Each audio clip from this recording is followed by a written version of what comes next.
రైతన్నలకు ఉగాది కానుకగా మార్చి 13 సాయంత్రం 4 గంటలకు అన్నదాత సుఖీభవ పీఎం కిసాన్ లబ్ధిని ప్రభుత్వాలు విడుదల చేయనున్నాయి.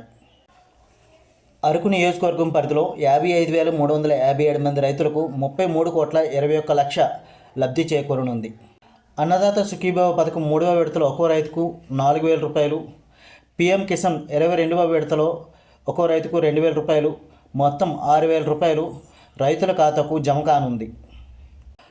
అనంతగిరి మండలంలో 8,257 మంది రైతులకు 4,95,00,000, అరకువేలి మండలంలో 8,933 మంది రైతులకు 5,36,00,000, డుంబురగూడ మండలంలో 9,705 మంది రైతులకు 5,82,00,000, హుకుంపేట మండలంలో 11,394 మంది రైతులకు 6,84,00,000, పెదబయలు మండలంలో 9,469 మంది రైతులకు 5,68,00,000, చించుపుట్టు మండలంలో 7,599 మంది రైతులకు 4,56,00,000 లబ్ధి చేకూరనుంది.